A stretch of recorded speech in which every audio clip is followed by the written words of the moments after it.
జనం కోసం తెలుగు జాతి కోసం బ్రతికిన వ్యక్తి అమరజీవి పొట్టి శ్రీరాములు గారు. ఎంతో మంది పుడతారు గాని కొంతమంది చరిత్రలో మిగిలిపోతారు. తెలుగు వారి చరిత్ర ఉన్నంత వరకు పొట్టి శ్రీరాములు గారు గుర్తుంటారు. ఆయన చేసిన త్యాగ ఫలితమే భాషా ప్రయుక్త రాష్ట్రాలకు నాంది పలికింది. అంత మునుపంతా కూడా బ్రిటిష్ వారి పీరియడ్ లో మనం ఒకసారి చూస్తే ఆ రోజుల్లో వాళ్ళ అడ్మినిస్ట్రేషన్ కోసం ఆలోచించి ప్రజల మనోభావాల ప్రకారం పరిపాలన చేయలేదు. అది వ్యాపారం కోసం చేసిన పరిపాలన.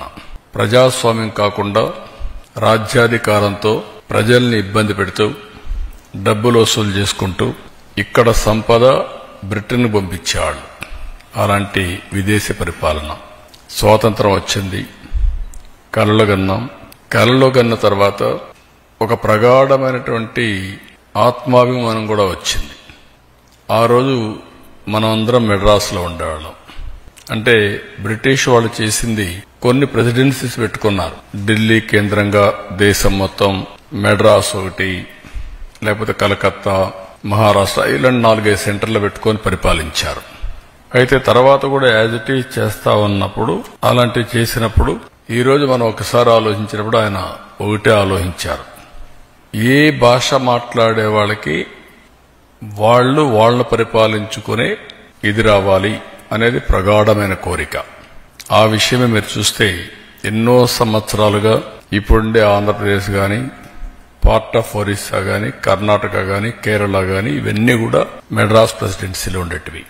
అలాంటప్పుడు పోరాటం చేసి మాకు తెలుగు భాష మాట్లాడే వాళ్ళకు ఒక రాష్ట్రం కావాలని భాషా ప్రయుక్త రాష్ట్రం కోసం పోరాడిన వ్యక్తి, త్యాగం చేసిన వ్యక్తి, ఆత్మార్పణ చేసుకున్న వ్యక్తి పొట్టి శ్రీరాములు గారని చెప్పి కూడా నేను మీకు తెలియజేసుకుంటున్నా. ఆయన ఉన్న ఇల్లు నెల్లూరులో ఉంది, ఆ విలేజ్ లో ఉంది. ఆ విలేజ్ ను కూడా మీరు కొంతమంది ముందుకు వచ్చారు, మేమే కొంటామంటున్నారు.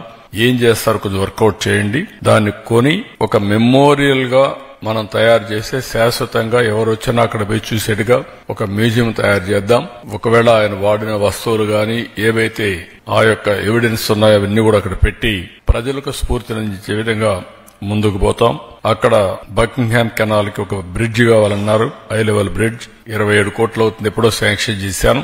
మళ్ళా వీళ్ళు క్యాన్సిల్ చేసే పరిస్థితికి వచ్చారు. ఇమ్మీడియట్ గా దాన్ని డబ్బులు శాంక్షన్ చేసి హై లెవెల్ బ్రిడ్జ్ కూడా పూర్తి చేస్తాం. అదే మరిగా కూడా ఒక ప్రైమరీ హెల్త్ సెంటర్ కి ఆర్థిక సహాయం చేయమన్నారు. అది కూడా ఇమ్మీడియట్ పెట్టి one of the best primary health centre అక్కడ కట్టిస్తాం. 1 కోటి 2 కోట్లు అయితే ఎంతైనా సరే 1.5 crores అవి కూడా ఖర్చు పెడతాం. అక్కడ ఒక హై స్కూల్ బిల్డింగ్ ఉంది. ఆ స్కూల్ బిల్డింగ్ సరిగా లేదని చెప్పి ఒక ఇది ఇచ్చారు. ఆ హై స్కూల్ బిల్డింగ్ ఎంత అయితే అంత 5 కోట్లు అవుతుందా 10 కోట్లు అవుతుందా కట్టి ఒక ఆధునికమైనటువంటి బిల్డింగ్ కట్టి ఆ హై స్కూల్ కూడా ఆయన పేరు పెడతామని చెప్పి కూడా నేను మీకు తెలియజేస్తున్నా. Please subscribe to Leo News for more videos.